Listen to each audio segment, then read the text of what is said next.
ಪ್ರತಿಭಟನೆಯಲ್ಲಿ ಪಾಲ್ಗೊಂಡ ಎಲ್ಲ ನನ್ನ ಸರಿ ಅಭಿನಂದನೆಗಳನ್ನು ಹೇಳ್ತಾ 1999 ಕಾಲದಲ್ಲಿ ಕೆಲವರು ಹಿರಿಯರು ಇರ್ಬೋದು ಈ ಸಂಗಮನಿಗೆ ದರ್ಶನ ಕೊಡಬೇಕಂತಂದ್ರೆ ನಾವು ಜಾಲಿಗಿಡದ ರಸ್ತೆ ಅಥವಾ ಜಾಲಿಗಿಡದ ಮಧ್ಯೆ ಬರ್ತೀವಿ.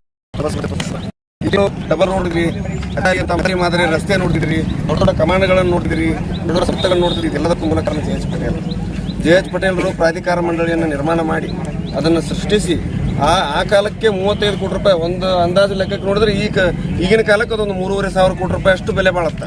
ಅಷ್ಟು ದುಡ್ಡನ್ನು ಅನುದಾನವಾಗಿ ಕೊಟ್ಟು ಕೂಡಲ ಸಂಗಮವನ್ನು ಹಿಂದೆಂದೂ ಯಾರೂ ನೋಡದೇ ಇರೋ ರೀತಿ ಅಭಿವೃದ್ಧಿ ಪಡಿಸಬೇಕು ಅಂತಂದು ನೀಲನಕ್ಷೆಯನ್ನು ತಯಾರು ಮಾಡಿ ಹೋದರು.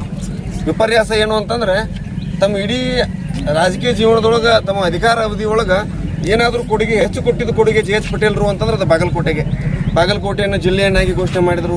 ಕೂಡಲ ಸಂಗಮ ಬಾಗಲಕೋಟೆ ಜಿಲ್ಲೆ ವ್ಯಾಪ್ತಿಗೆ ಬರುವಂತೆ ನೋಡಿಕೊಂಡ್ರು. ಐಕ್ಯ ಸ್ಥಳ ಬಾಗಲಕೋಟೆ ಜಿಲ್ಲೆಗೆ ಇರಲಿ ಅಂತ ನೋಡಿಕೊಂಡ್ರು. ಇನ್ನು ಕೂಡಲ ಸಂಗಮಕ್ಕೆ ಅದರದೇ ಆದಂಥ ಪ್ರಾಧಿಕಾರ ರಚನೆ ಮಾಡಿ ಅದಕ್ಕೆ ಅವಶ್ಯಕತೆ ಇರುವಂಥ 35 ಕೋಟಿ ರೂಪಾಯಿ ಅನುದಾನವನ್ನು ಕೊಟ್ಟು ತಾವು ಕುರ್ಚಿಯಿಂದ ಕೆಳಗಿಳಿಯುವ ಮೊದಲು ಸಾಕಷ್ಟು ಅನುದಾನವನ್ನು ಕೂಡಲ ಸಂಗಮಕ್ಕೆ ಕೊಟ್ಟರು. ಆದರೆ ಅವ್ರ ಮೂರ್ತಿಯನ್ನು ಹೋಲದೇ ಇರುವಂಥದ್ದು ಒಂದು ಮೂರ್ತಿಯನ್ನು ನಿಲ್ಲಿಸಿ ಹೆಸರು ಹೇಳ್ತೀವಿ. ಆ ಪ್ರಾಧಿಕಾರದಲ್ಲಿ ಕೂತ್ಕೊಂಡು ಸಂಬಳ ತಗೊತೀವಿ, ಪ್ರಾಧಿಕಾರದ ಹೆಸರಲ್ಲಿ ಅನುದಾನ ತಗೊಳ್ತೀವಿ ಅನ್ನೋದು ನಮಗೆ ನಾಚಿಕೆಗೇಡಿನ ಸಂಗತಿ. ಇದನ್ನು ಸಂಗಮದ ಸ್ಥಳೀಯರೆಲ್ಲರೂ ನಮ್ಮ ಗಮನಕ್ಕೂ ತಂದರು. ನಮ್ಮ ಸ್ಥಳೀಯ ಕಾರ್ಯಕರ್ತರು ಕೂಡ ಅದು ಮೂರ್ತಿ ಹೋಲೋದಿಲ್ಲ, ಮೂರ್ತಿ ಬೇರೆ ಯಾರ್ದೋ ಇದೆ, ಪ್ರಾಧಿಕಾರದವ್ರು ತಪ್ಪು ಮಾಡಿದ್ದಾರೆ, ಬೇರೆಯವ್ರ ಮೂರ್ತಿ ಅಂತಂದು ಕೂಡಿಸಿದ್ದಾರೆ. ಜನರು ಒತ್ತಾಗಿ ಗಾಡಿ ತಲುಪಿಸ್ತಿರೋ ನಾವು ಕಲ್ಲು ಹೋಗಿಬೇಕು. ಲಾಸ್ಟ್ ಹೋರಾಟ ಮಾಡತ್ತೀವಿ, ನೀವು ಸುಮ್ಮನೆ ಗಾಡಿ ಹಂಗೆ ಏನು ದೊಡ್ಡ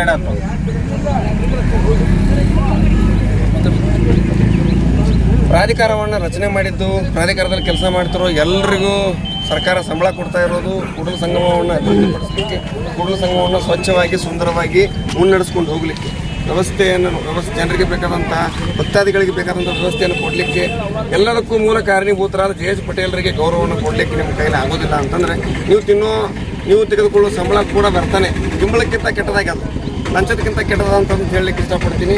ಮೊದಲು ಜೆ ಎಚ್ ಪಟೇಲರ ಮೂರ್ತಿ ಮತ್ತು ವೃತ್ತ ಅದು ನೋಡಿದ್ರೆ ನನಗೆ ಅವಮಾನ ಅನಿಸ್ತಿದೆ. ಆ ಮೂರ್ತಿಯನ್ನು ಜನ ನಿಂತು ನೋಡುವಂಥದ್ದಾಗಬೇಕು, ಆ ವೃತ್ತದಲ್ಲಿ ಜನ ನಿಂತು ನೋಡುವಂಥ ವ್ಯವಸ್ಥೆ ಆಗಬೇಕು. ಇವರೇ ಜೆ ಎಚ್ ಪಟೇಲರು, ಇವರಿಂದನೇ ಕೂಡಲ ಸಂಗಮ ಇಷ್ಟು ಅಭಿವೃದ್ಧಿ ಆಗಿದ್ದು, ಇವರೇ ಜೆ ಎಚ್ ಪಟೇಲರು, ಇವರಿಂದನೇ ಬಾಗಲಕೋಟೆ ಜಿಲ್ಲೆ ಆಗಿದ್ದು, ಜೆ ಎಚ್ ಪಟೇಲರಿಂದನೇ ಈ ಕೂಡಲ ಸಂಗಮ ಭಾಗದಲ್ಲಿ ಸಂಗಮನಾಥನ ದರ್ಶನಕ್ಕೆ ಜನರ ಸಂಖ್ಯೆ ಹೆಚ್ಚಾಯಿತು, ಭಕ್ತರ ಸಂಖ್ಯೆ ಹೆಚ್ಚಾಯಿತು, ಪ್ರವಾಸಿಗರ ಸಂಖ್ಯೆ ಹೆಚ್ಚಾಯಿತು. ಇವತ್ತೇನು ಇಷ್ಟೆಲ್ಲ ಜನ ಕೂಲಿ ಕೆಲಸದಿಂದ ಹಿಡಿದು ದೊಡ್ಡ ಕೆಲಸದ ಮಟ್ಟ ಪ್ರಾಧಿಕಾರದ ಆಯುಕ್ತರವರೆಗೂ ಏನು ಬದುಕ್ತಿದ್ರಲ್ಲ, ಹೊಟ್ಟೆಪಾಡಿಗಾಗಿ ಬದುಕ್ತಿದ್ರಲ್ಲ, ಅದೆಲ್ಲದಕ್ಕೂ ಕಾರಣ ಜೆ ಎಚ್ ಪಟೇಲರು, ಕೂಡಲ ಸಂಗಮನಾಥ. ಅದನ್ನು ಅರಿವಿನಲ್ಲಿಟ್ಟುಕೊಂಡು ಅಕ್ಟೋಬರ್ 1 ಸನ್ಮಾನ್ಯ ಶ್ರೀ ಜೆ ಎಚ್ ಪಟೇಲರವರ ಜಯಂತಿ ಇದೆ, ಜನ್ಮದಿನ.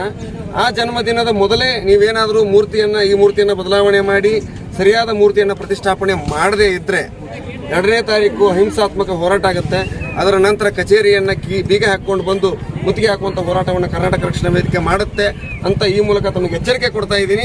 ಆಯುಕ್ತರು ಬಂದಾಗ ಇಲ್ಲಿಯ ಮಾತುಗಳು ಕೂಡ ಫಿಲ್ಟರ್ ಆಗಿ ಹೋಗ್ಬಾರ್ದು ಸರ್. ಯಥಾವತ್ತು ಹಿಂಗೆ ಹೇಳ್ರಿ, ಆಯುಕ್ತರಿಗೆ ಮೊದಲು ಕಚೇರಿಗೆ ಬಂದವ್ರ ಹತ್ರ ಕೂರಿಸಿ ಮಾತನಾಡುವಂಥ ಪ್ರಜ್ಞೆಯನ್ನು ಕಲಿ ಅಂತ ಹೇಳ್ರಿ. ಇಲ್ಲ ಅಂತಂದ್ರೆ ಕಚೇರಿಯಿಂದ ಹೊರಗೆ ತರೋ ಶಕ್ತಿ ನಮಗೈತಿ. ನಾವಿದೀವಿ ಅಂತಂದು ಪ್ರಾಧಿಕಾರ ಐತಿ ಅಂತ ನಾವು ಬದುಕಲಿಕ್ಕತ್ತಿಲ್ಲ. ಇಲ್ಲೇ ಅದರ ಅರಿವು ಮೊದಲು ಆಯುಕ್ತರಿಗಿರಲಿ. ಆಯುಕ್ತರು ಏನಾದರೂ ಅಲ್ಲಿಗೆ ಹೋದಂಥ ಜನರನ್ನು ಎದ್ದು ನಿಲ್ಲಿಸಿ ಮಾತಾಡಿಸೋದು, ಏಕವಚನದಲ್ಲಿ ಮಾತಾಡಿಸೋದು ಮಾಡಿದರೆ, ಹುಡುಗರ ಹೇಳ್ತೀನಿ, ಆಯುಕ್ತರು ಏನಾದರೂ ಏಕವಚನದಲ್ಲಿ ಮಾತಾಡಿದ್ರೆ ಕೊರಳ ಪಟ್ಟಿ ಹಿಡಿದು ಹೊರಗೆ ಹೇಳ್ಕೊಂಬರ್ರಿ ಅವ್ರನ್ನ. ನಮ್ಮ ತೆರಿಗೆ ದುಡ್ಡಿನ ಸಂಬಳ ತಗೋತಾರೆ ಅವರು. ನಿಮಗೆ ಮರ್ಯಾದೆ ಕೊಡಿದ್ರೆ ನೀವು ಮರ್ಯಾದೆ ಕೊಡ್ಲಿಕ್ಕೆ ಹೋಗಬೇಡಿ. ಮರ್ಯಾದೆ ಕೊಟ್ಟರೆ ಮಾತ್ರ ಮರ್ಯಾದೆ ಕೊಡ್ರಿ ಅವರಿಗೆ.